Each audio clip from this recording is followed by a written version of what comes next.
Olá, bom dia a todos, bom dia Rio Grande do Sul, 11 horas e 35 minutos. Hoje é terça-feira, dia 13 de outubro. Veja agora os destaques de hoje. Mistério na região central do estado. Dentista segue desaparecida e a família e os amigos estão apreensivos. Todos tinham notado um afastamento dela. Já são 3 dias sem notícias. O que a polícia sabe até agora? O passeio do bugio acha que só você sabe aproveitar os dias quentes? O bichinho deu um mergulho no Rio Jacuí. Agora é oficial, o Rio Grande do Sul tem 3 regiões em bandeira amarela. As entrevistas com os candidatos à Prefeitura de Porto Alegre. Hoje, o SBT Rio Grande conversa ao vivo com o representante do MDB, Sebastião Melo. Quais as propostas dele para a capital? O SBT Rio Grande, a sua companhia na hora do almoço, já está no ar.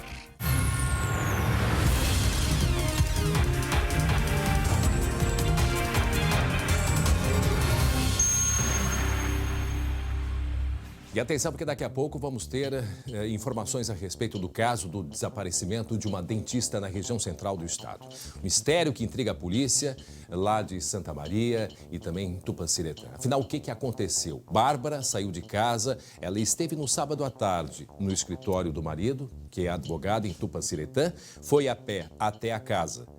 Quando o marido chegou em casa, ela já não estava mais. No chão, as chaves de casa, documentos, mas não estava o telefone celular. Logo depois do intervalo, então, nós vamos conversar ao vivo com o delegado que está investigando para saber quais são as novidades e qual é a linha de investigação. Nós vamos a um rápido intervalo e voltamos em seguida com muita informação para você até 1 da tarde. Fique aí, até já. Muito bem, já estamos de volta com o SBT Rio Grande, 11 horas e 41 minutos. Tem um recado muito importante para todos vocês, porque ontem foi o Dia das Crianças. E tá aí, né, quem mais nos motiva a cuidarmos de nós mesmos, né? As crianças.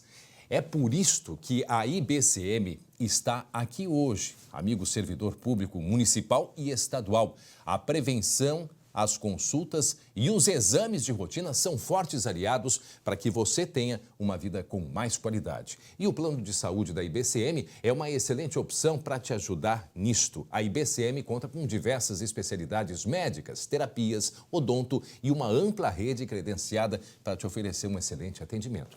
Tudo sem coparticipação. E por apenas R$ 170,03 mensais por pessoa. Cuide de você e de quem você ama. Ligue agora mesmo, anote o número 51 32 30 5511 ou mande um WhatsApp para o número que está aparecendo aqui na tela. IBCM, o plano de saúde feito para o servidor público. E agora está na hora da gente falar de esporte.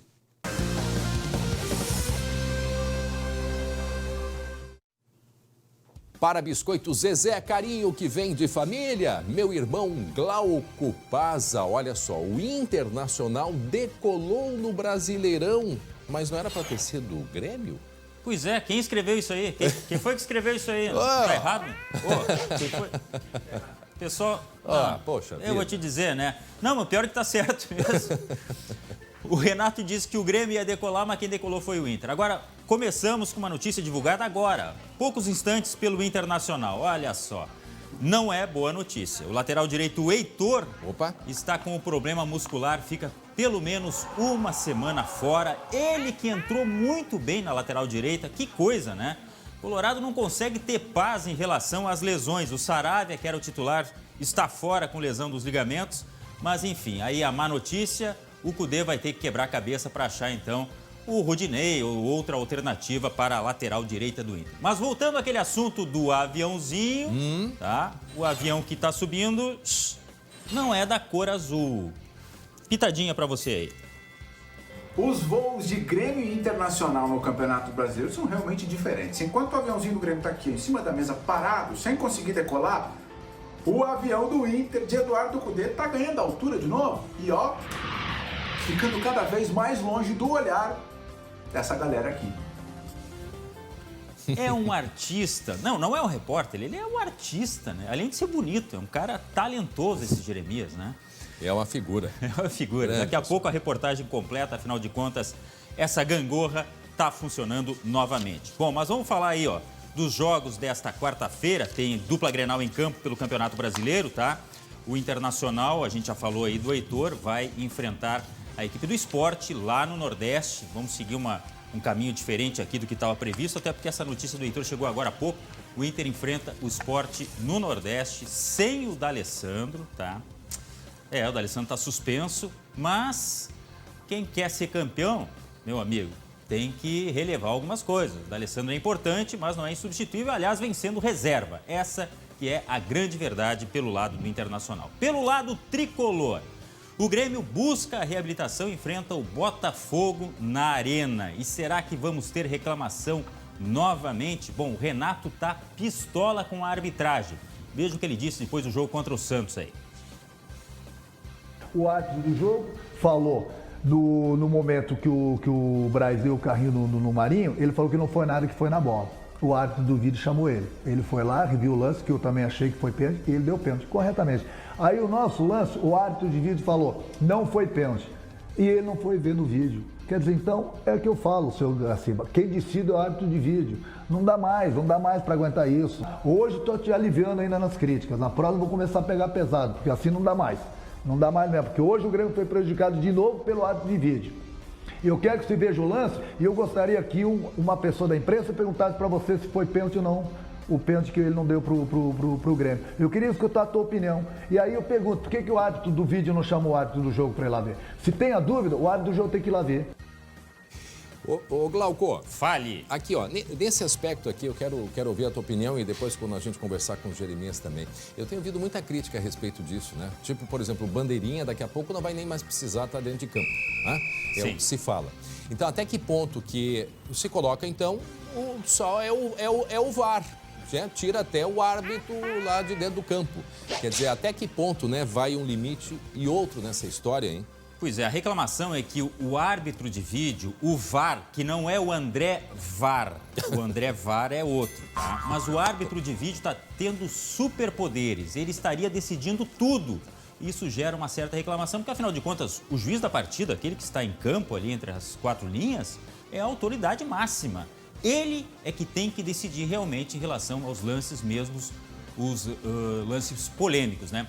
O que acontece aí, neste caso, é que o Gaciba respondeu ao Renato Gaúcho, o Renato Portaluppi, dizendo o seguinte, ó, a gente está atuando conforme o protocolo da FIFA. É isso que a FIFA indica.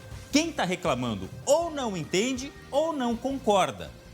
Essa é a alegação do Gaciba. Foi assim que ele respondeu ao que o Renato Portaluppi reclamou em relação à arbitragem. O fato é que a gente está vendo muito árbitro de vídeo resolvendo, decidindo todos os jogos e demorando muito para decidir. O que é pior, o espetáculo está trancando, não está fluindo e as coisas estão assim, ó, naquele processo de reclamação intensa, cada jogo, cada time reclama e a gente está realmente ficando chato esse assunto, mas muitos resultados sim se devem ao árbitro de vídeo. Agora, falando em Grêmio ainda, que enfrenta o Botafogo... Mas o Renato já mandou ele se preparar, né? Pois é, vou tomar... Como é que ele falou ali? Você... Já estou avisando que agora eu ainda não critiquei, mas vai pegar pesado. Na próxima vez vou pegar pesado. Vamos ouvir de novo o que ele disse ali. O Renato Portaluppi. Olha aí. Em seguida... O árbitro do jogo falou no momento que o Braz deu o carrinho no Marinho, ele falou que não foi nada, que foi na bola. O árbitro do vídeo chamou ele. Ele foi lá, reviu o lance, que eu também achei que foi pênalti, e ele deu pênalti, corretamente. Aí o nosso lance, o árbitro de vídeo falou, não foi pênalti. E ele não foi ver no vídeo. Quer dizer, então, é o que eu falo, seu Gaciba, quem decide é o árbitro de vídeo. Não dá mais para aguentar isso. Hoje estou te aliviando ainda nas críticas, na próxima vou começar a pegar pesado, porque assim não dá mais. Não dá mais mesmo, porque hoje o Grêmio foi prejudicado de novo pelo árbitro de vídeo. Eu quero que você veja o lance e eu gostaria que uma pessoa da imprensa perguntasse para você se foi pênalti ou não, o pênalti que ele não deu pro Grêmio. Eu queria escutar a tua opinião. E aí eu pergunto, por que o árbitro do vídeo não chama o árbitro do jogo para ir lá ver? Se tem a dúvida, o árbitro do jogo tem que ir lá ver. Aí a reclamação. Não, e ele critica o Gaciba, né? Lembrando que o Gaciba é o que é o chefe da arbitragem, da comissão de arbitragem da CBF, né? É gaúcho, Leonardo Gaciba. E por falar em gaúcho, um outro exemplo muito ruim veio de um técnico gaúcho, Mano Menezes, que chamou o árbitro do jogo do Bahia, em que ele perdeu, né, de palhaço, vagabundo. chamou de vagabundo. Isso aí é inadmissível, a gente não concorda com essas atitudes, né, logicamente. Daqui a pouco a gente volta falando mais de futebol aqui. Até já, até daqui a pouco, 11h49. Para quem está chegando agora, este é o SBT Rio Grande. Falamos a respeito aí de Grêmio, da repercussão das declarações do Renato. E daqui a pouquinho a gente volta para conversar mais uma vez com o Glauco Paz e também o Jeremias Werneck. Até já, Glauco. E olha só, preste atenção nessa imagem aí, ó. Preste atenção nesta imagem. Ué, o que houve? O que tá dentro do rio? Que animal é esse? Hã? Quem é que tá aproveitando o calor para dar uma nadadinha, para se refrescar? Acho que é só vocês que estão em casa que aproveitam para se divertir no calor? Não, o bugio com o calor foi para dentro da água também, aproveitar o feriado, não é verdade? Isso foi aonde? No Rio Jacuí, em Cachoeira do Sul. Daqui a pouco a gente vai mostrar, olha só, a ajuda que ele recebeu aí com o remo, né? Olha, esses bichinhos, eu vou te dizer uma coisa, tem feito cada uma incrível, né? A gente fala daqui a pouco sobre o bugio e atenção, porque em seguida a gente vai mostrar a declaração da melhor amiga da dentista, Bárbara, de 32 anos, lá de Tupanciretã. Ela conversou com a nossa equipe. A Bárbara está desaparecida, ela chega naquele carro vermelho, né? Essas as imagens de sábado à noite, por volta de 19h30. Ela desce, ela vai para a loja de conveniências, sendo que à tarde, mesmo sábado, ela tinha ido... No sábado, ela tinha ido até o escritório do marido em Tupanciretã, conversou com ele, por volta de 5 da tarde ela voltou a pé para casa e quando o marido chegou em casa, ela já não estava com o telefone celular, a chave de casa no chão, alguns documentos, mas daqui a pouco a gente vai inclusive conversar com o delegado que está investigando esse caso, porque há uma nova imagem de uma câmera de segurança que pode contribuir na investigação. Inclusive, informações que temos é de que cães farejadores estejam nesse momento fazendo algumas buscas na região de Santa Maria, mas em seguida a gente vai atualizar. O que disse a amiga da Bárbara, uma das melhores amigas da Bárbara, a respeito do desaparecimento dela? Escute aí. Ela estava mais quieta, chegou a se desculpar, a falar precisamos falar mais, mas mesmo assim ela seguiu mais... com poucas conversas e sem responder muitas mensagens, sem atender chamada de vídeo. E eu respeitei porque ela disse que estava cansada, pandemia, toda essa situação. A gente entende o momento de cada um, conversando com a família e com outros amigos. Todos tinham notado um afastamento dela. Aí é o momento em que a Bárbara está fazendo algumas compras na loja de conveniência. A última imagem que se tem dela é essa, quando ela sai da loja de conveniências e há relatos que ela teria saído a pé, né, pela escuridão. Está aí por volta de 19h30, isto já em Santa Maria, né? Ela se deslocou até Santa Maria com um aplicativo e aí é o momento que ela sai e não se tem mais notícias. Já era 19h53, ou seja, ela ficou das 19h29 até as 19h53 dentro da loja de conveniência. Ali ela compra uma água, comprou um picolé ou algo assim, ao momento que ela desce. Não se sabe, provavelmente esse vermelho era o transporte de aplicativo. Bom, nós conseguimos agora o contato com o delegado Sandro Mainers, é isso? Delegado Sandro, o senhor me escuta bem, delegado? Bom dia, obrigado por atender o nosso pedido. O senhor está me escutando bem, delegado? Bom dia, André. Estou ouvindo bem, estou escutando bem. Delegado, a informação que nos chega é que há uma nova imagem mostrando a dentista Bárbara próximo a uma loja de artesanato, porque tem uma câmera de segurança ali. O que o senhor pode nos atualizar? O que tem de novidade até esse momento sobre o caso do desaparecimento desta dentista de 32 anos, a Bárbara? Bom, André, depois que ela saiu do posto de combustíveis, ela rumou em direção ao viaduto, que há aí na entrada da cidade, próximo ao trevo do Castelinho. Essa loja de artesanato fica do outro lado do viaduto. O posto fica em um lado e a loja de artesanato no outro lado. Nós conseguimos, no final da tarde de ontem, uma imagem desta loja em que aparece uma pessoa caminhando na rodovia. Tá. É uma imagem difícil de identificar, então nós estamos trabalhando para tentar verificar se é a Bárbara mesmo que passa naquela imagem. A imagem acaba prejudicada um pouco porque havia fluxo de veículos na rodovia e como a câmera pega alguém passando do outro na outra margem da rodovia, certo. Isso atrapalha um pouco. Delegado, essa imagem, esse local dessa loja de artesanato é longe da loja de conveniência, e qual foi o horário que ela passou, que supostamente foi ela? Que horário que foi feita essa gravação? Essa imagem ela foi colhida depois das 20 horas, ou seja, uns 10 minutos depois desse fato. Certo. A loja não é distante do posto de combustíveis, então pelo horário, poderia ser ela que passou exatamente naquele local.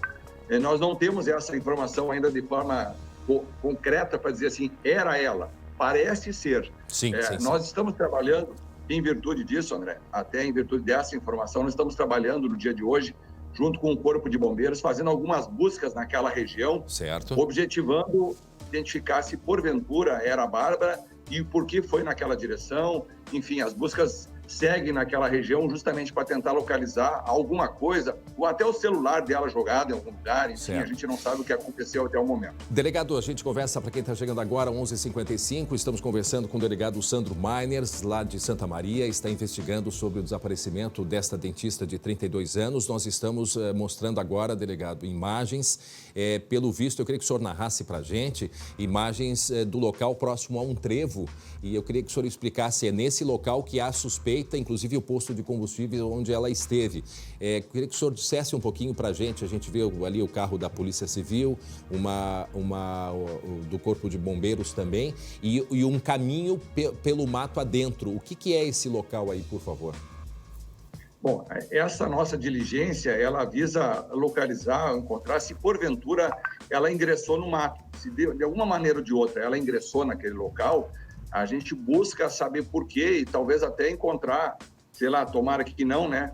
Mas um corpo naquela região. Nós não descartamos nenhuma hipótese. Tá. Ao mesmo tempo em que eu tenho equipes trabalhando na mata, eu tenho algumas equipes ainda no centro da cidade, fazendo outras diligências no sentido de tentar verificar onde ela possa estar. Mas André, eu queria destacar aqui, eu ouvi a fala da amiga dela anteriormente. Sim. E ela apresentava, em tese, um quadro de uma espécie de depressão, um pouco antes desse acontecimento. Ela já tinha intencionado, e nós já descobrimos isso na investigação, vir até este trevo da cidade.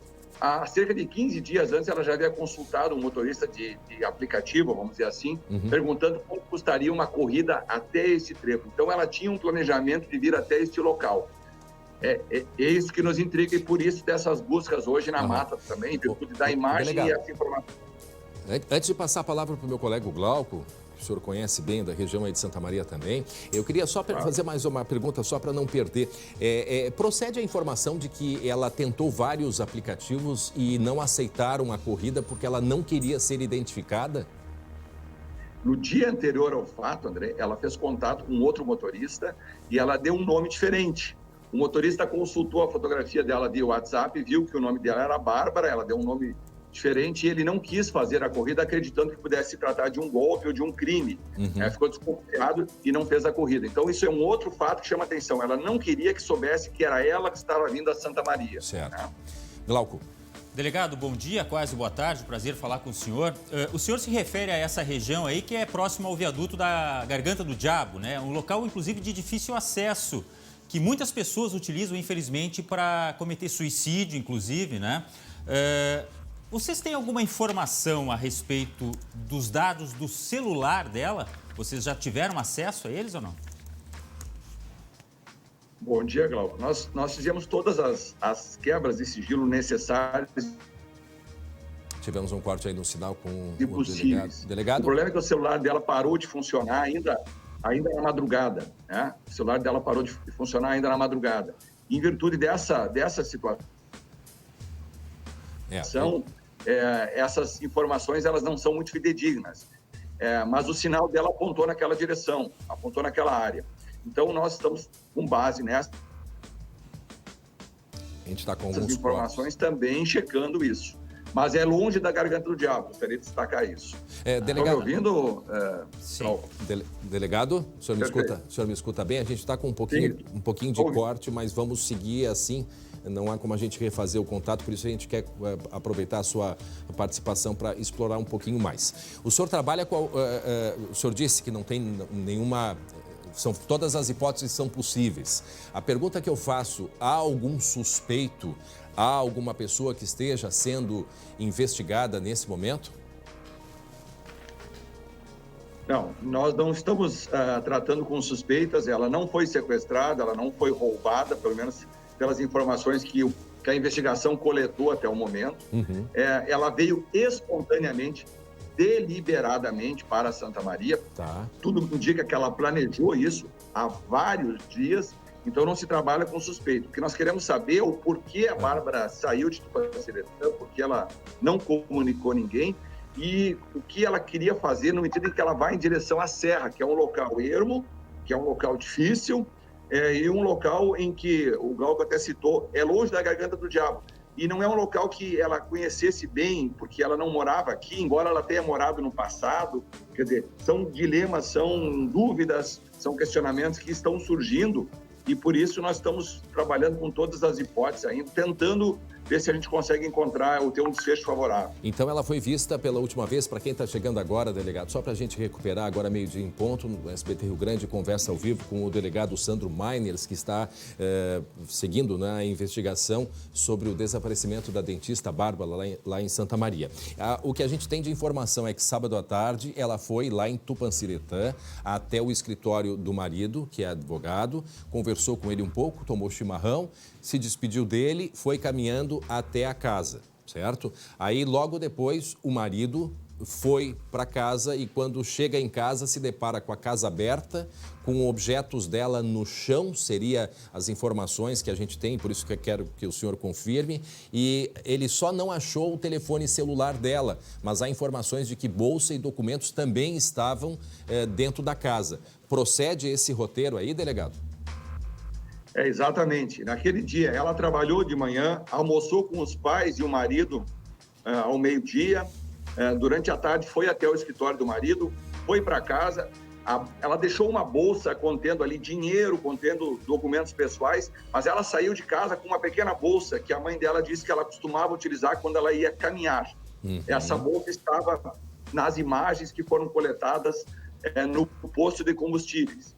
Então, ela abandonou a casa, parece que saiu rapidamente, não se preocupou, não teve cuidado nenhum com seus pertences, nem com a própria residência, porque deixou a porta não trancada, não fechada, e aí veio para Santa Maria. Então, são todos detalhes que nos chamam a atenção desde o princípio e a gente, por isso, trabalha com a hipótese de até procurar um corpo neste momento. Ela demonstra, pelo que se vê nas imagens ali dentro da loja de conveniência, né, Glauco? Muita calma. Delegado, muita tranquilidade. Ela está muito tranquila, assim, aparentemente, né? E fisicamente falando, claro que a gente não sabe emocionalmente. Glauco. Não, delegado, a respeito dessa possibilidade dela estar com uma depressão, enfim, o senhor conversando com o marido dela, ele aventou essa possibilidade, ele confirmou, e mais que isso, ela tinha iniciação no xamanismo. Xamanismo é uma prática que mistura magia, espiritualidade, enfim. Isso pode ter influenciado, na sua opinião, não? Olha, tudo é possível. Primeiro, o marido já tinha tentado levá-la para um tratamento psicológico, né? Achava que ela precisava de acompanhamento psicológico, todavia ela se negou a fazer isso, né? Com relação a essa questão dessa crença dela, é possível, tudo é possível, a gente não descarta a hipótese que, de repente, em virtude desses fatores, de uma depressão, somando todos esses dados, e o fato dela querer sair sem ser identificada da cidade de Tupanciretã, ou seja, não avisar nem amigos, nem familiares, nem outros parentes mais distantes, nem os parentes que residem em Santa Maria, já que ela tem vários parentes em Santa Maria. Isso tem, obviamente, um sinal que pode ser o fato dela ter se embrenhado na mata e em busca de alguma coisa, e nós estamos trabalhando para isso. Não quero falar ainda de desfechos trágicos, porque nós não temos essa informação, mas não descartamos essa hipótese. Pois é, pelo que o senhor fala, já que não se tem informação, inclusive ela pode estar numa situação de retiro também, não, delegado? Ela pode estar...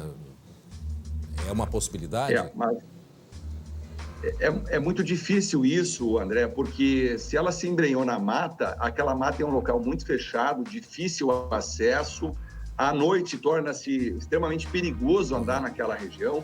Nós sabemos que ela tinha um hábito, ela gostava de andar na mata, isso é um hábito que família noticiou que ela gostava de fazer. Então, ela não tinha medo de andar na mata sozinha, nem à noite. Mas, obviamente, que o local ali, pela sua dificuldade de acesso, pelo terreno ser muito íngreme, ser uma mata muito fechada, porque é na serra, obviamente que isso torna extremamente arriscado e perigoso em tentar fazer um retiro isolada, sozinha. Ela não tinha uma mochila para levar roupas ou alimentos. Ela comeu um chocolate, um doce na loja de conveniência e comprou uma água. O que nós queremos saber é o que ela levava naquela bolsa, se ela levava, por exemplo, algum medicamento, ou se ela levava algum outro objeto. Tudo isso nós precisamos elucidar agora e esclarecer. Duas dúvidas que surgiram agora, delegado. Primeiro, assim, a certeza de que ela esteja ali, ou ela pode ter pego um outro transporte e ido para alguma outra cidade, por exemplo. Não sei se isso é possível, porque o sinal do celular indica o último contato naquele ponto, me parece, né? E uma outra pergunta que eu tenho é a respeito deste carro vermelho. O senhor chegou a conversar com o motorista de aplicativo que levou a Bárbara até esse local aí? Ele comentou algo? Como foi? Esse motorista de aplicativo foi muito importante para que a gente obtivesse aquelas imagens. Foi ele que noticiou, a partir de verificar que nas redes sociais circulava a foto da Bárbara como uma pessoa desaparecida.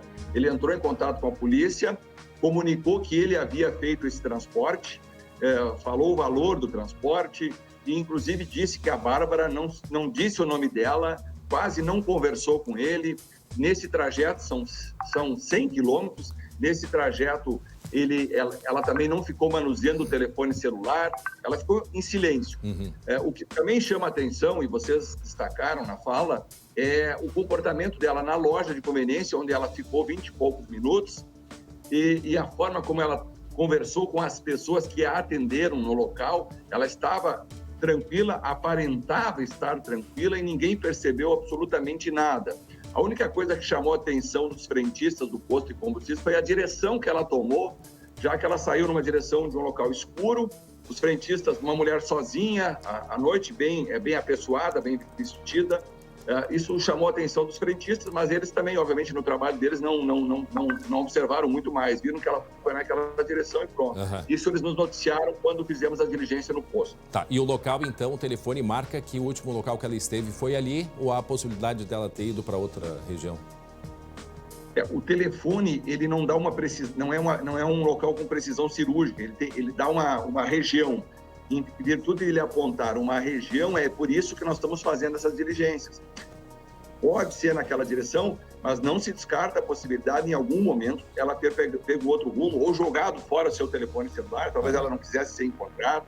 Quer dizer, a gente não quer descartar, mas vamos continuar procurando. Usamos cães farejadores e os bombeiros, porque a gente está investindo naquele local, porque mesmo viva, estando naquele local, se não for com o auxílio dos cães, vai ser muito difícil localizá-la. Né? Para quem está chegando agora, de 8 minutos, nós estamos conversando com o delegado Sandro Meiners, né, delegado? Meiners, lá de Santa Maria, que investiga o caso do desaparecimento da dentista, a Bárbara, de 32 anos. Desde sábado está desaparecida, está aí a imagem dela. Uma pessoa que nos últimos dias demonstrou um comportamento um pouco mais introspectivo, mas de certa forma estava atendendo, né, delegado, até ali o final da semana. Inclusive, no sábado de manhã, parece até que ela fez algum atendimento no consultório. E eu tenho curiosidade em saber o que ela comprou dentro da loja. O senhor sabe, delegado? Ela comprou um chocolate, um doce e uma água mineral.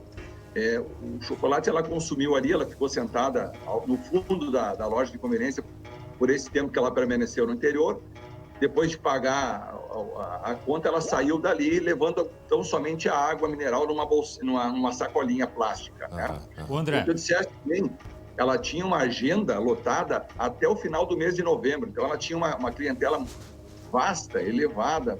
Era uma profissional bem-sucedida, tinha um bom casamento, era uma pessoa bem vista na comunidade, enfim, situação econômica favorável, tinha a intenção de ter filhos, noivou há pouco tempo com o esposo, com esse companheiro, né? Viraria esposo em breve. Enfim, então o cenário todo, ele cria algumas dúvidas, o porquê dessa razão dela ter ficado depressiva nessas últimas semanas, vamos dizer assim, nesses últimos dias.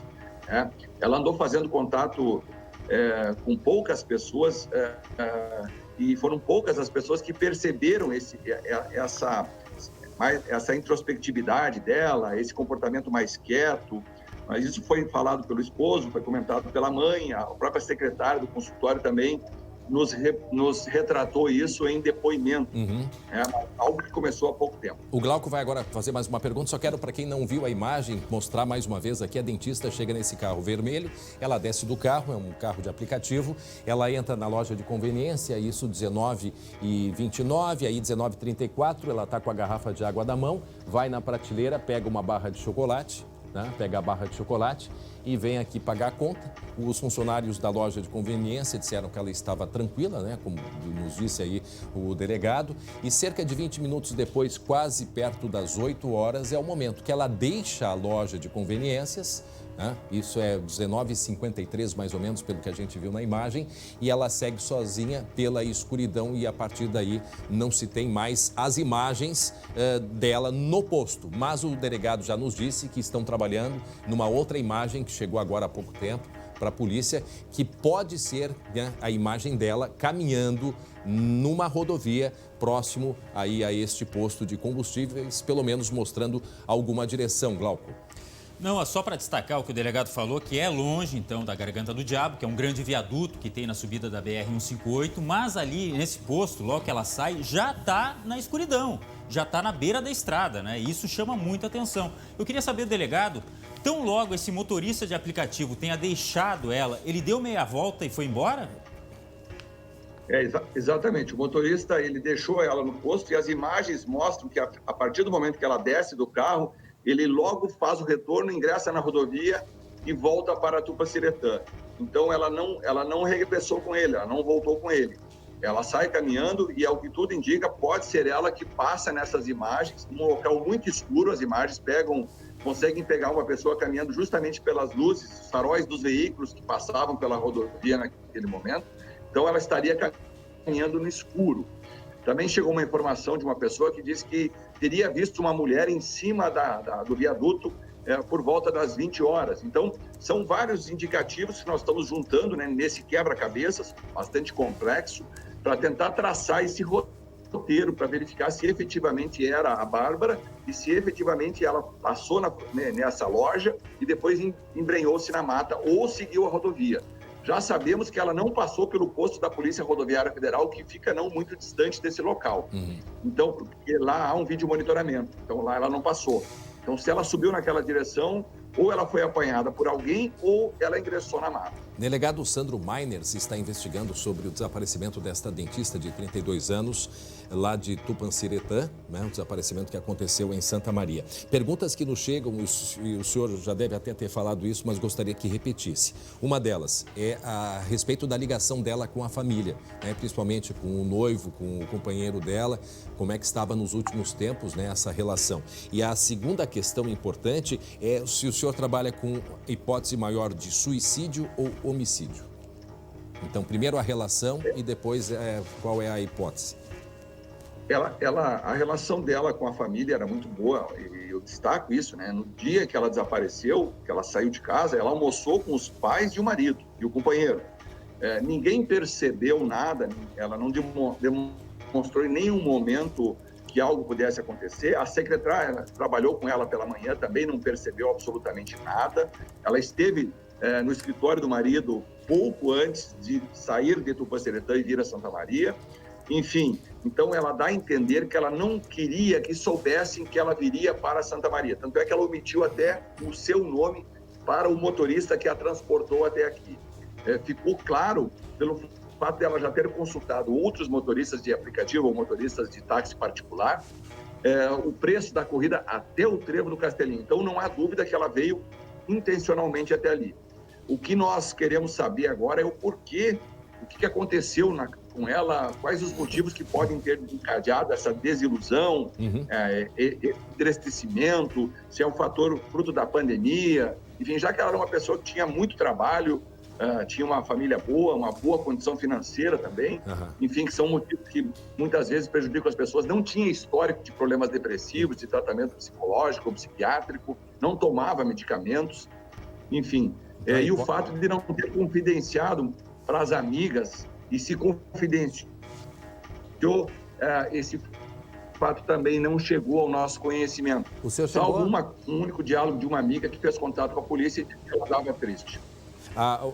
Seria a amiga Márcia, porque uma amiga dela, que eu acho que é dentista também, teria sido talvez a última amiga a conversar com ela no próprio sábado que ela se encontrou com a Márcia. Não sei se o senhor já conversou com essa amiga. Não, eu pessoalmente não conversei com essa amiga e acredito que a equipe da investigação também não.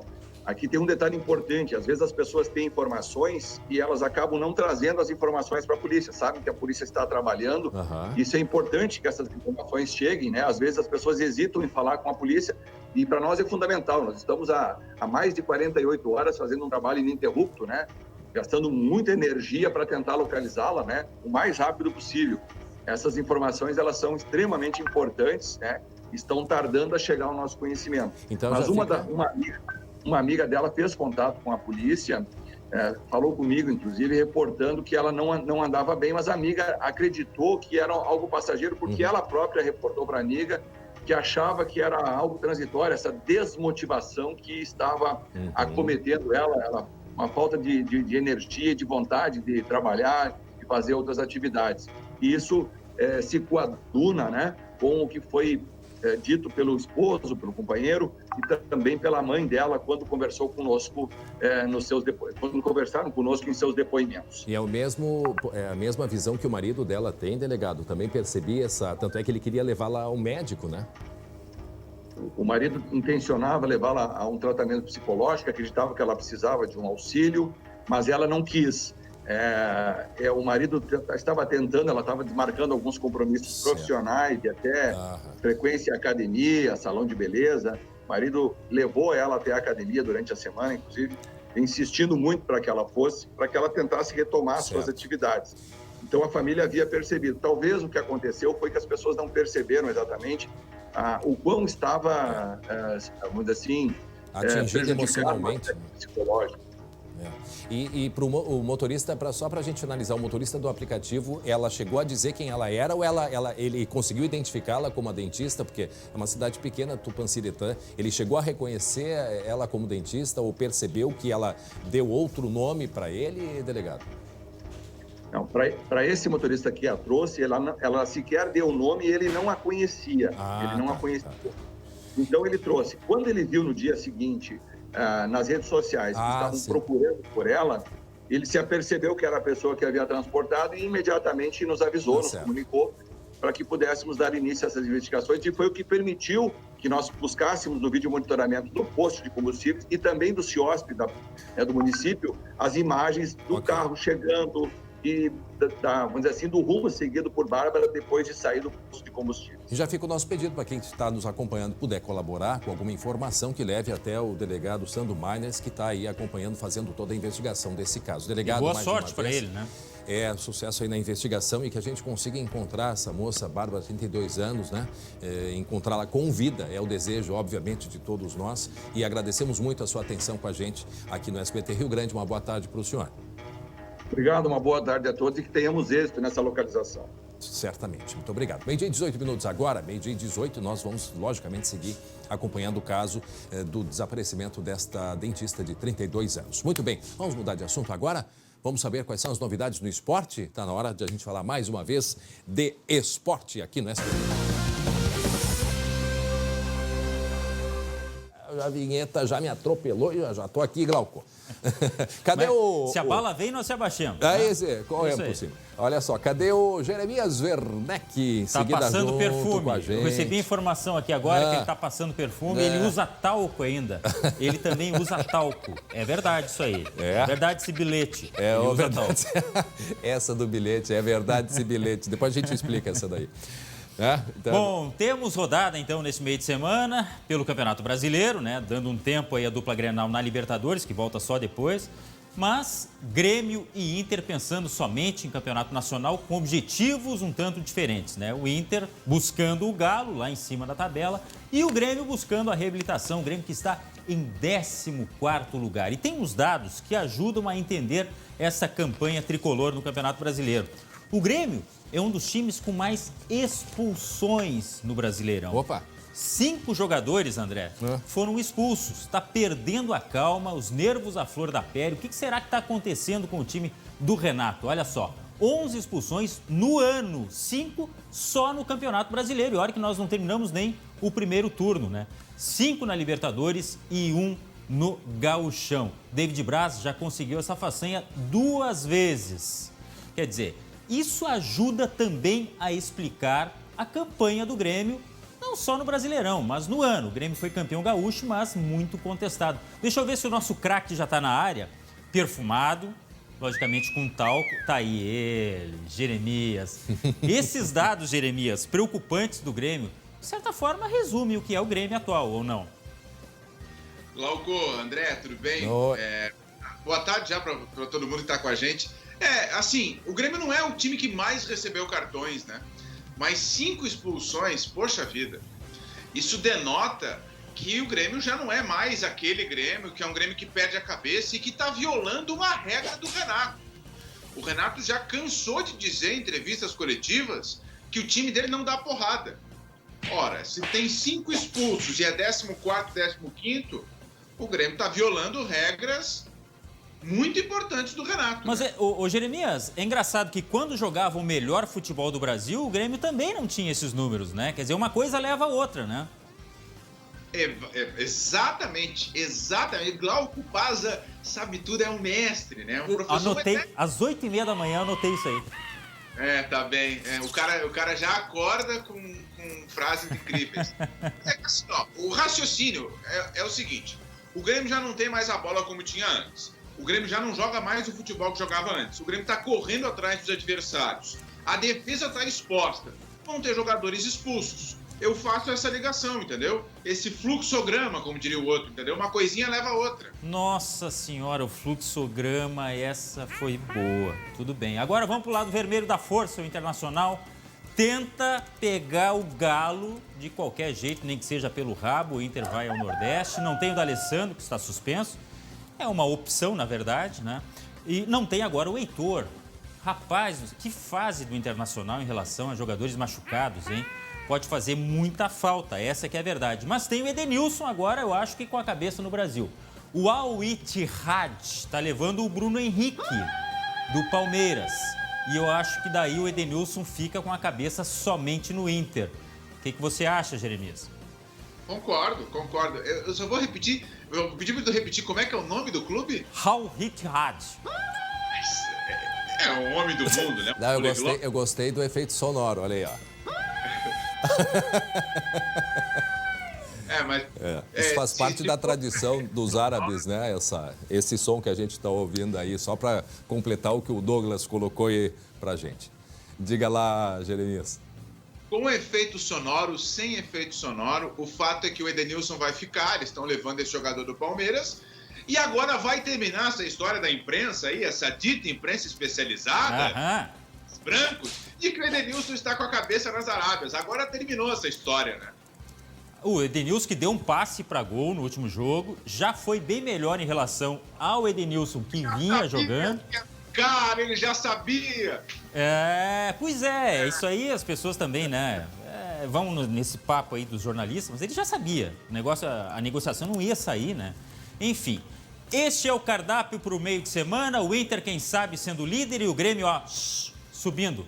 Amanhã a gente confere o decola, não decola, como está o movimento dos aviões, o vermelho e o azul. Tá bom, André? Tá certo. Tchau, Jeremias. Te cuida. A gente se encontra amanhã. Um abraço. Até já, Glauco Paza. 12h 23 minutos. E atenção, olha só, teve problemas hoje de manhã na chegada em Porto Alegre. A obra da nova ponte do Guaíba, né, provoca um impasse entre os moradores ali da Vila Farrapos, na Zona Norte. Eles não querem sair de casa e protestam também pelo não pagamento, né, das indenizações. Teve uma manifestação, teve o trânsito aí que ficou mais lento, mas em seguida a gente traz detalhes e informações do que aconteceu pela manhã ali próximo à Arena do Grêmio, em Porto Alegre. Agora, o nosso assunto, eleições.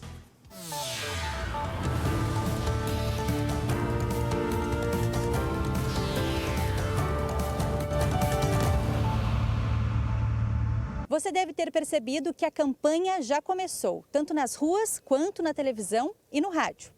Mas é claro, estamos em um ano diferente por conta da pandemia. tudo precisa ter mais cuidado. A Secretaria Estadual da Saúde divulgou orientações sobre a Covid-19 na corrida eleitoral. Vale lembrar que este documento não tem força de lei ou decreto, mas estabelece pontos importantes. Evitar aglomeração de pessoas, evitar o contato físico ou ficar à distância de 1 metro, usar máscara, ter em mãos álcool gel e exigir medidas de segurança de todos os colaboradores, evitar apertos de mão e abraços. Em bandeiraços, por exemplo, o organizador precisa fazer a marcação do espaço em que a pessoa com bandeira vai permanecer. Em carreatas, as pessoas não devem sair dos seus carros. O candidato deve evitar visitas em domicílios. Se fizer, não deve realizar várias no mesmo dia e não deve aceitar ou oferecer alimentos e bebidas. Lembrando que o primeiro turno está marcado para o dia 15 de novembro e o segundo turno, onde houver, no dia 29 de novembro. Até lá, vamos falar sobre datas, dicas e tudo o que você precisa saber sobre o pleito deste ano. Ficou com alguma dúvida? Envia pra gente em facebook.com/SBTRS-oficial. Muito bem, essa é Camila Faraco. Meio dia 25, o SBT Rio Grande está fazendo uma série de entrevistas com os candidatos à Prefeitura aqui de Porto Alegre. Hoje nós vamos receber Sebastião Melo, que disputa a Prefeitura da capital pelo MDB. Lembrando que, em função da pandemia, todas as entrevistas estão sendo realizadas à distância. Candidato Sebastião Melo, o senhor me escuta bem, candidato? Boa tarde. Me escuta bem? Muito bem. Para mim, bom dia ainda, André. Tá? Para nós também. Então, é bom dia também. A partir de agora, eu vou acionar o relógio, 10 minutos que nós temos. E está aqui acionado há 10 minutos. Candidato Sebastião, o senhor tem dito muito nos últimos tempos, né, principalmente agora na campanha, que o senhor quer devolver para Porto Alegre, se prefeito for, né, se prefeito for eleito, devolver o que Porto Alegre deu ao senhor. Eu quero perguntar o que é isso que o senhor quer devolver para Porto Alegre e de que maneira, já que estamos enfrentando um período de dificuldade financeira, também muito por causa da pandemia. André, primeiro, muito obrigado aí pela oportunidade. Cumprimento também o Glauco, o Lucas, especialmente os nossos telespectadores. Esta frase tem um simbolismo, não é? Eu estou há 42 anos na cidade, com um acúmulo de vivência, de aprendizado. Fui vereador, fui vice da cidade e hoje sou deputado estadual de Porto Alegre. E eu quero, em sendo prefeito, fazer uma gestão moderna, próxima da comunidade e que resolva um problema. A cidade tem muitos problemas, mas tem soluções. E eu quero dizer que quero tomar posse bem cedo para poder reabrir todo e qualquer comércio que possa estar fechado, ou serviços, né, se alguma atividade ainda não estiver funcionando. E quero também mandar para a Câmara ainda, no dia 1º de janeiro, o cancelamento dos aumentos do IPTU, que eu acho que isso vai ajudar muito na questão econômica do município, não? E essa falta desse recurso do IPTU aí vai compensar de que maneira, candidato? Bom, primeiro eu estou falando dos aumentos futuros, porque um já aconteceu, o outro vai acontecer esse ano. E nós vamos fazer a nota fiscal, né, aqui de Porto Alegre, a nota alegre, que é uma atitude que nós vamos tomar, e a outra é cortar recursos internos da Prefeitura para poder equilibrar as finanças. Quer dizer, então, de um lado você não terá os novos aumentos, né, e você vai equilibrar com duas atitudes, que é a nota e também o corte interno das despesas da Prefeitura. Não? Meus colegas Glauco Paza e também o Lucas Abate participam agora da conversa com o senhor. Começamos contigo, Glauco. Candidato, boa tarde, prazer falar com o senhor. Em relação à saúde, o senhor já manifestou que pretende fazer um mutirão de cirurgias. Como que isso vai funcionar? Glauco, primeiro nós vamos preparar a cidade para a vacina. Nós temos uma boa rede pública, conveniada, particular. A cidade tem uma tradição na imunização, tá? E se for necessário fazer aí um mutirão junto com a Grande Porto Alegre, vamos fazer também, inclusive, para a compra da vacina.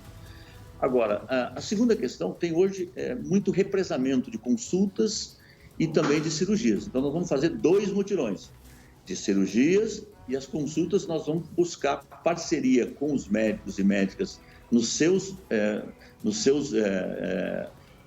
escritórios particulares, nos seus consultórios médicos e vamos pagar pelo SUS, né? Uma outra coisa é o seguinte, nós queremos também estender mais alguns postos até 22 horas, tem muitos postos que foram fechados pela atual gestão que nós vamos reabri-los e nós vamos usar muito a telemedicina e a tecnologia para poder facilitar a vida do paciente. Por exemplo, o prontuário eletrônico precisa ser interligado entre toda a rede de saúde de Porto Alegre. Então, quando o paciente consultar lá na Vila Nova, ou na Zona Norte, ou numa UPA, e quando ele chegar num outro posto de saúde, a vida dele vai estar no prontuário. E a marcação de consulta também tem que vir para a tecnologia para o cidadão não ir para a fila. Então, acho que tem um conjunto de atitudes para melhorar a saúde de Porto Alegre, não?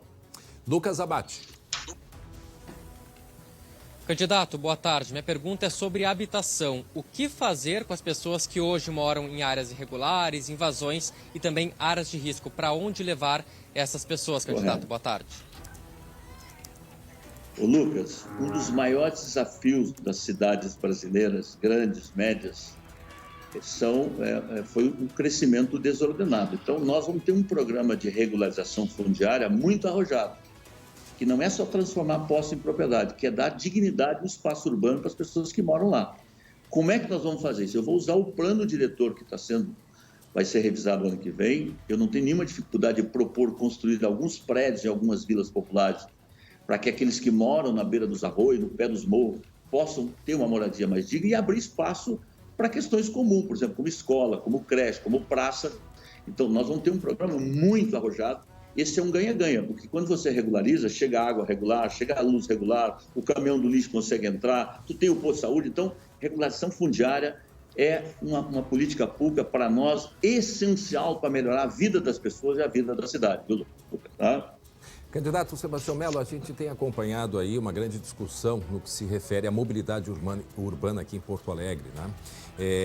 Acompanhamos a crise aí com as empresas de ônibus. O que o senhor projeta para Porto Alegre sendo prefeito da cidade? André, hoje nós temos várias linhas que foram cortadas e o povo está pagando muito por isso. Horários que não são cumpridos, ônibus sujo, e temos aí também uma passagem muito cara. Isso tem que ser enfrentado. Isso não é uma tarefa fácil.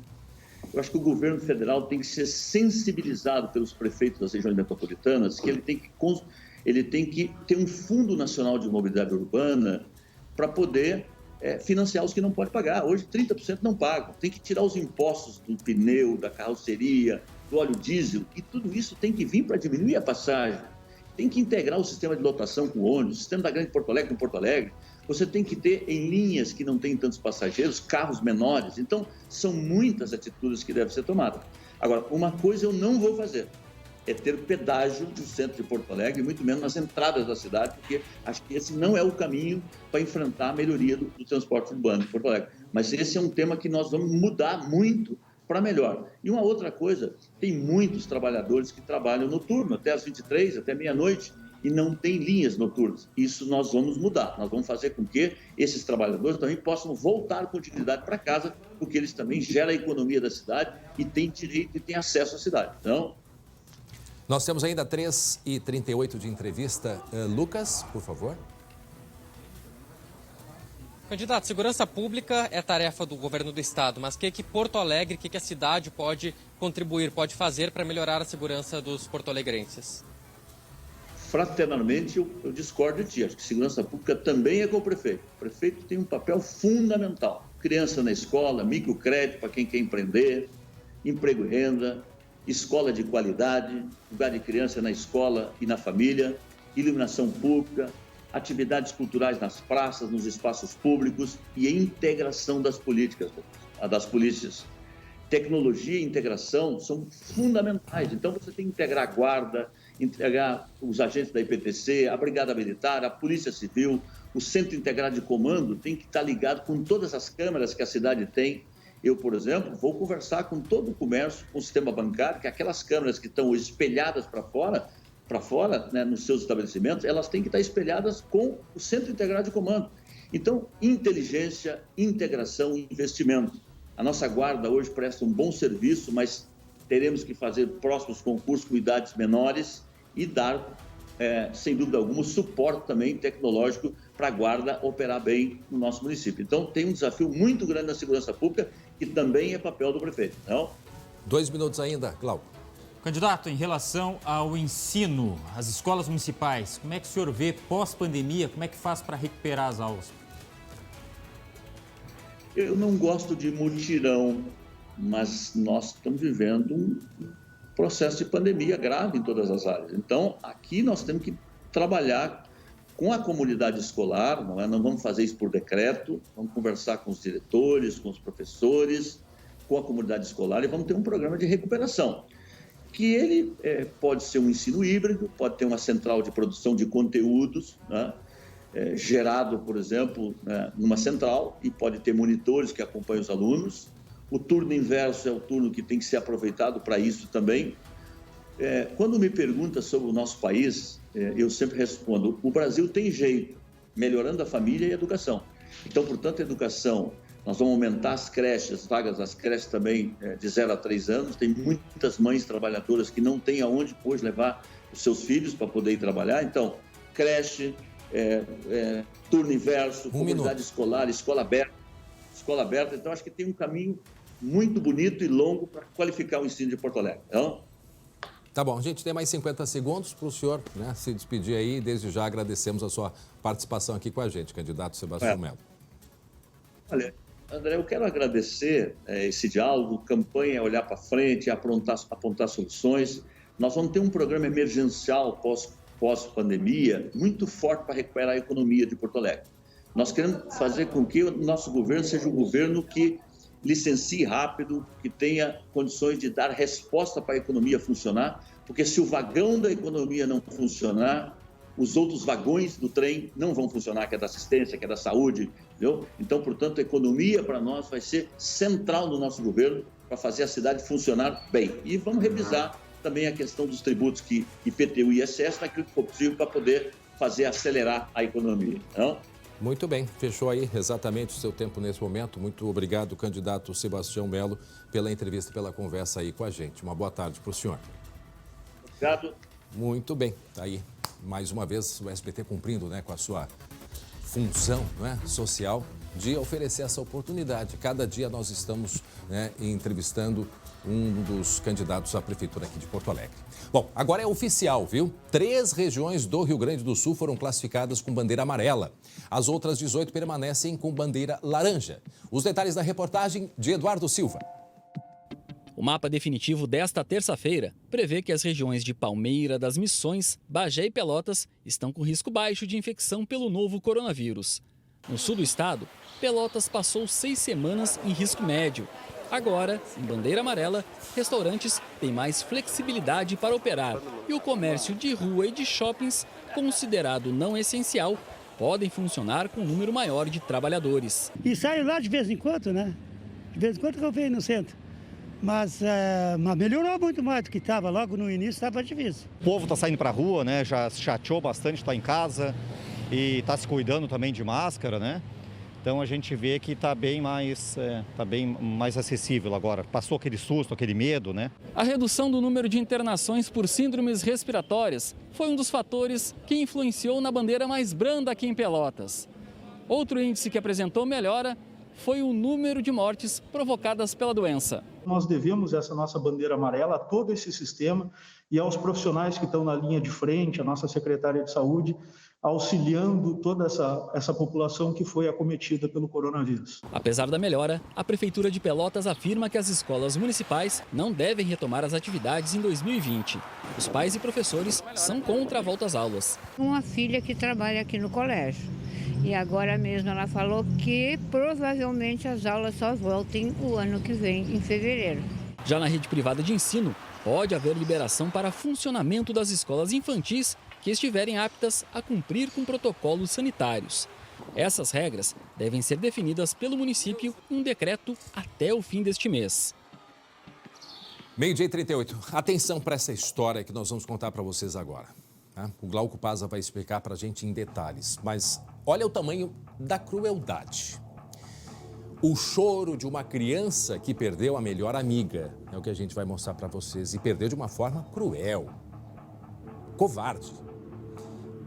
Uma história muito triste que aconteceu em Sapucaia do Sul, aqui na região metropolitana.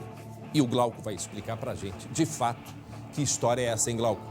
Uma brutalidade, uma coisa inexplicável. Olha, se não tivesse acontecido, a gente não tivesse a imagem, era difícil até de acreditar, viu, André?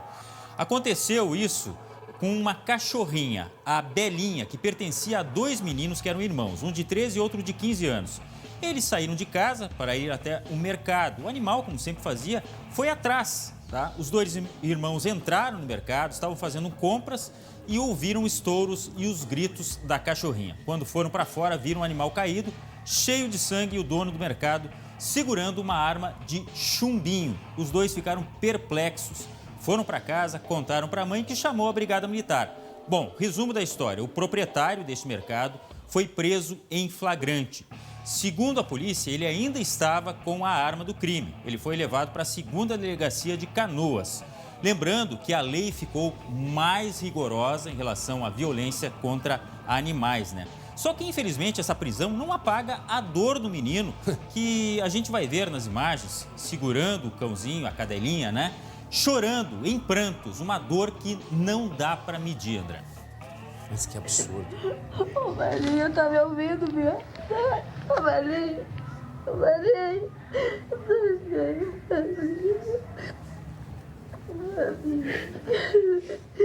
Ô, Belinha. Ô, Belinha.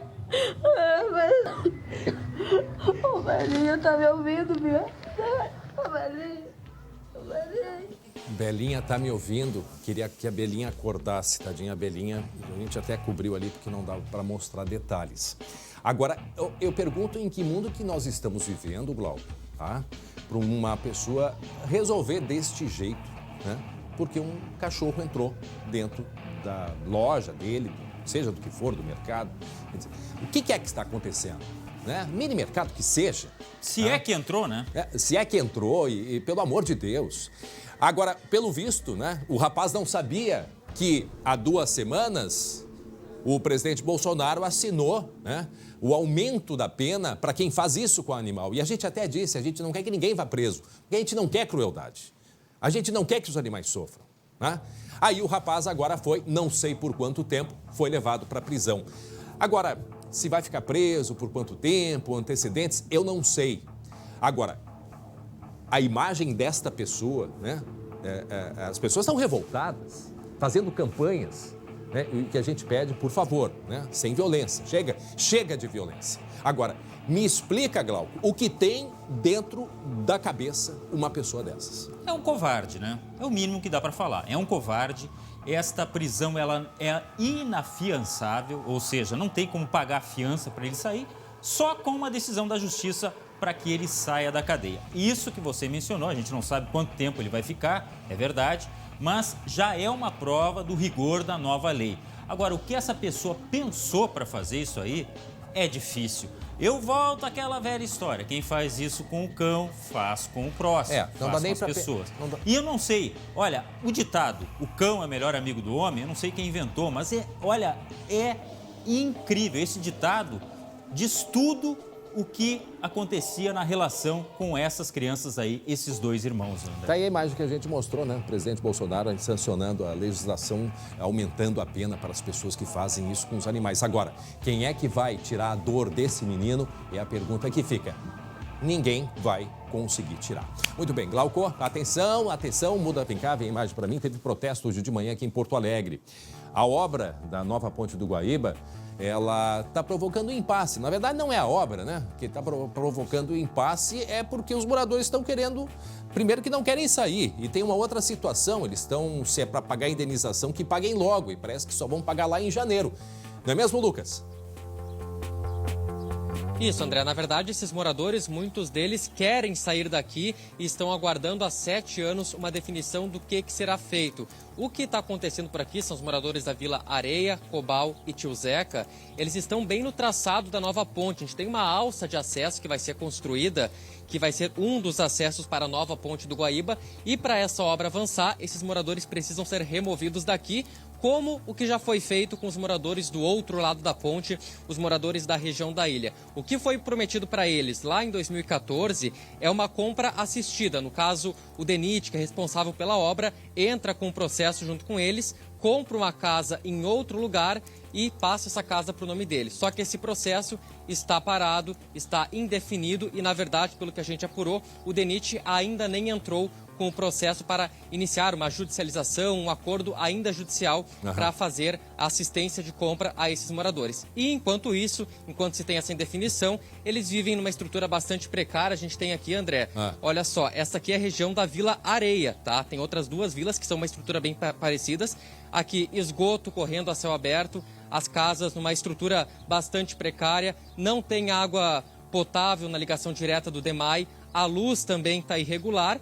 E como se tem também essas casas um pouco mais simples, casas de madeira, a luz é irregular, acontecem muitos incêndios por aqui. Pelo que os moradores estão relatando, me relataram, recentemente já 10 casas incendiaram, pegaram fogo e por isso eles estão cobrando uma resposta um pouco mais rápido daqui, um pouco mais rápida do DENIT, da Justiça Federal, para se tomar uma definição o que vai acontecer para eles. Eles estão pedindo assim, ó, já esperamos demais, quero meu presente de Natal, porque se tinha uma promessa ainda no ano passado de se concluir esse processo, de agilizar esse processo. Então, por isso, eles fizeram essa manifestação pela manhã, estão mobilizados aqui para mostrar esse descontentamento. Vou mostrar aqui, André, a situação de uma dessas casas. Pedir licença para os moradores.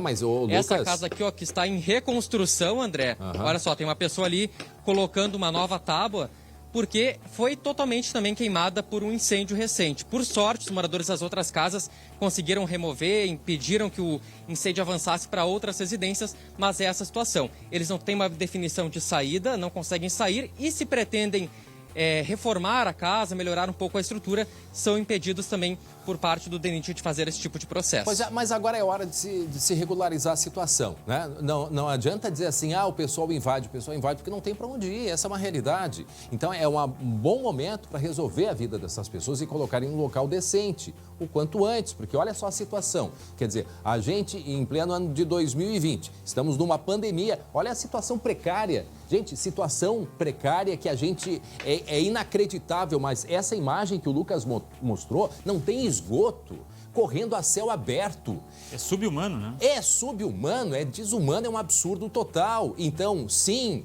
o progresso, a ponte do Guaíba, tudo muito importante. Mas essas pessoas precisam de uma assistência e tem que se reconhecer que elas precisam urgente sair desse local.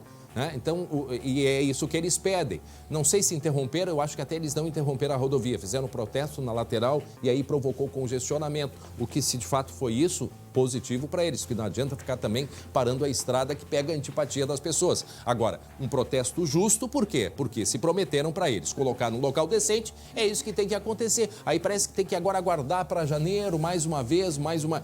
E olha só a situação, vai viver numa condição assim, Lucas? Glauco? Olha, André, a resposta que a gente tem das autoridades, né? O que já foi feito do outro lado da ponte, lá na região das ilhas. Eles receberam outras casas, muita gente já saiu, já está com situação definida e por aqui ainda não. Eu fiz contato com a Justiça Federal, que é responsável por essa audiência de conciliação.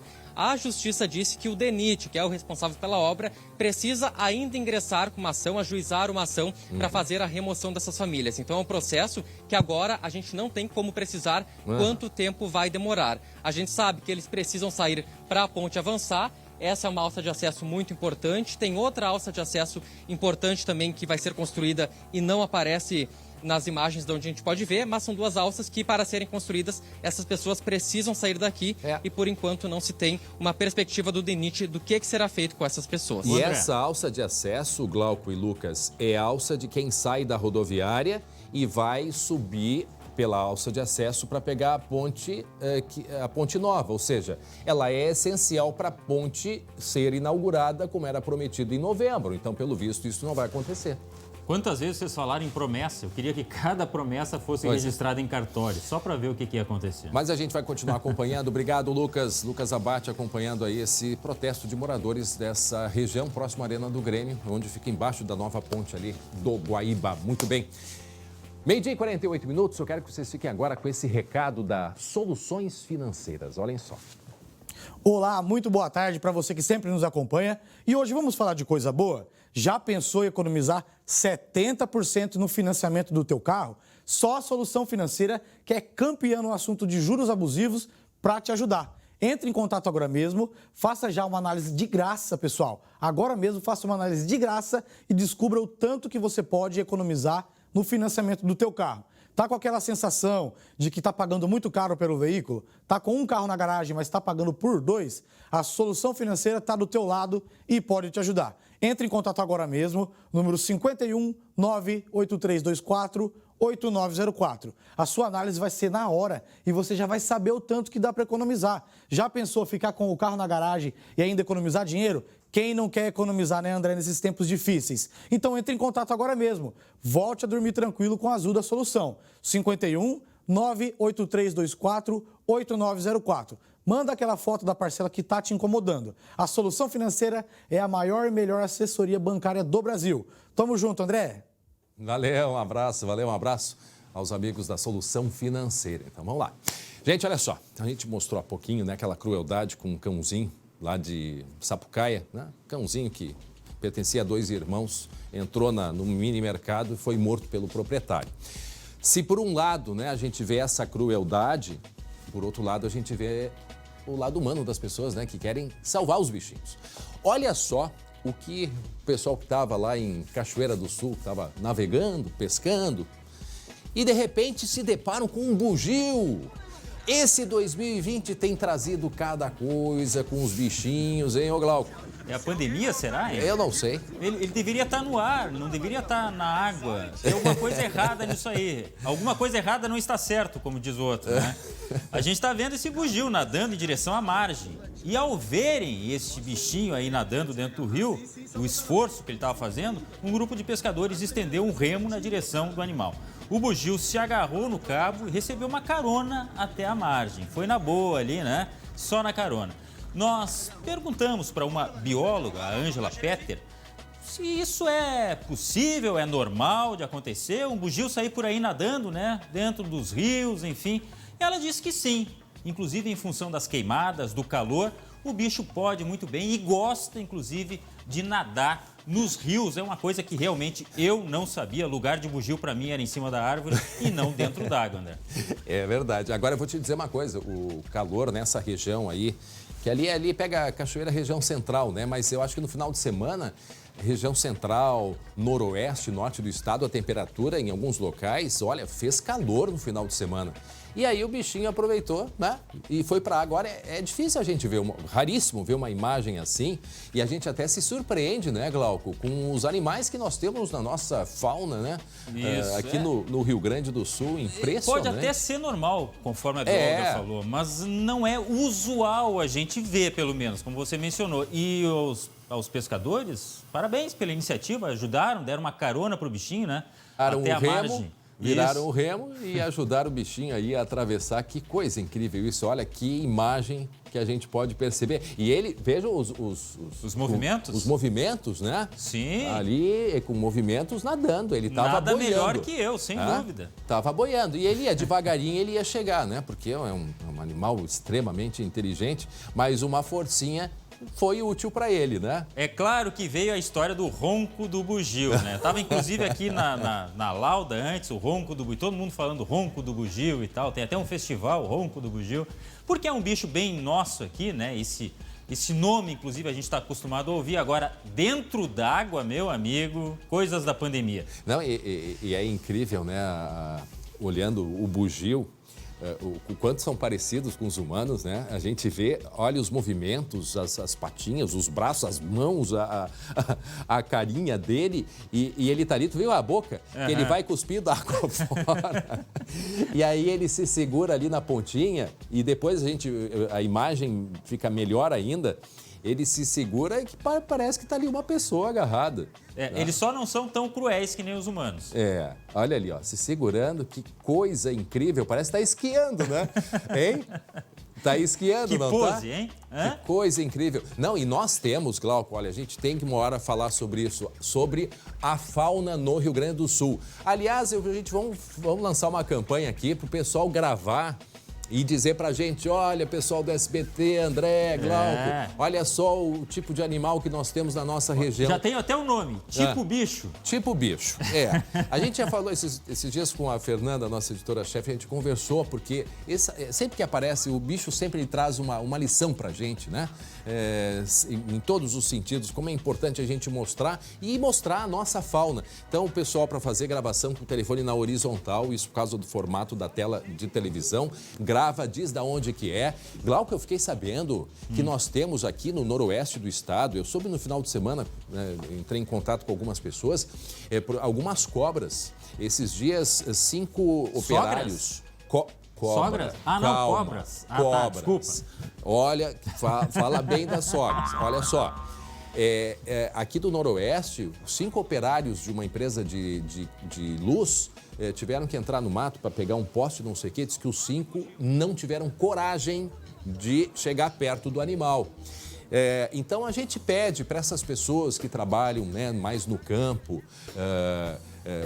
Tem cobras, por exemplo, que para cuidar da sua área de cobertura, elas picam um boi e o boi morre, meu. Né? E isso tudo aqui do Rio Grande. São histórias que talvez para quem é do interior já é mais comum, mas o André não sabe disso, mas nós da cidade não sabemos e nós queremos saber. Então, mandem pra gente, a gente vai ficar aguardando de todas as partes aqui do estado. Só cuidado com a cobra. Só cuidado com a cobra. Então, vem botar a sogra no meio. Olha só, gente, agora voltamos a falar sobre um assunto bastante sério. Tem novidades, atenção, o Glauco traz novidades sobre o caso da dentista de 32 anos que desapareceu. Ela é de Tupanciretã, mas desapareceu em Santa Maria na noite de sábado. O que há de novidade sobre o caso? Há pouco falamos, inclusive, com o delegado que investiga. Pois é, o delegado Sandro Miners, que deu a informação de que os bombeiros estavam numa área próximo à BR-158, na subida da Serra, lá em Santa Maria, né, em direção a Júlio de Castilhos. Esses bombeiros já deixaram o local, eles estavam também com cães farejadores, mas há pouco o próprio delegado chegou neste local aí, que é uma mata fechada, de difícil acesso. A gente fica na expectativa se ele, de repente, foi informado de alguma coisa que tenha sido encontrado lá, enfim. O fato é que o delegado está nesse local, lembrando que foi o local que ela teria se dirigido logo depois de sair do posto. Atenção, Glauco. Pois não. Aí, chegando a imagem, chega pra gente a informação, mais um delegado. São 2 delegados, quer dizer, o delegado Miners, que conversou com a gente, e chega um outro delegado no local que a polícia acredita onde possa estar. E a gente sempre diz, esperamos encontrá-la, né, com vida. Aí os 2 delegados chegando, a imagem chegou agorinha, Glauco, desculpe te interromper, mas porque a informação tem a prioridade. Então segue aí com as explicações, por favor, Glauco. Tá aí os 2 delegados que estão chegando ao local, onde já tem cães farejadores, para tentar localizar. Esperamos que com vida a dentista Bárbara, de 32 anos, que está desaparecida, levando em desespero famílias e amigos. Ela que põe a imagem no ar, ela foi vista pela última vez, esta é a última imagem dela, numa loja de conveniência, lá em Santa Maria, comprou uma barra de chocolate, comprou uma garrafa com água, estava tranquila, pagou a conta, ela chegou através de um transporte por aplicativo, saiu da loja de conveniência pela escuridão a pé e não foi mais vista, Glauco. Pois é, e o delegado falou tanto no viaduto, né? No viaduto. Isso. Quem conhece aquela região sabe que nós temos mais de um viaduto. O viaduto da Garganta do Diabo, que é o que eu mencionei para o delegado, é um dos maiores do Rio Grande do Sul, é um ponto trágico, enfim, inclusive com ocorrências de acidentes e suicídios. Mas este viaduto que ele se refere é quase na entrada da cidade. Ou seja, não é tão longe. Ela poderia ter se dirigido a pé até esta região. Embaixo desse viaduto tem uma área de mata muito fechada. Peral, né? Isso, exatamente. Nesta região onde os bombeiros levaram os cães farejadores. Mas como eu disse há pouco, os bombeiros deixaram esse local já com os cães e agora então a chegada dos 2 delegados, nós ficamos aqui na expectativa, né, de alguma informação nova. Lembrando que uma das maiores amigas, né, da Bárbara, a Júlia Copete, falou com a gente agora pela manhã. Eu não sei se a gente pode chamar de novo a entrevista dela. É uma amizade de mais de 20 anos e ela destacou a mudança de comportamento da Bárbara, né? Pelo menos há 2 meses notou essa mudança de comportamento. A amiga da Bárbara, a Júlia, está em São Paulo, mas elas se comunicavam praticamente todos os dias. Vamos ouvir o que ela falou aí. A relação dela com Santa Maria era profissional, ela estudou em Santa Maria trabalhou em Santa Maria e era basicamente de curso, enfim, ela comprou um equipamento novo para o consultório recentemente. Tá aí o depoimento dessa amiga. Bom, Glauco, às 19h20, no segunda edição com Marcelo Chemalli, outras informações e novidades sobre o caso. A gente volta amanhã a partir das 11h40, agradecendo a excelente audiência de todos. Obrigado pela companhia e nos encontramos amanhã às 11h40. Até amanhã, Glauco. Tchau, tchau. Beijo a todos.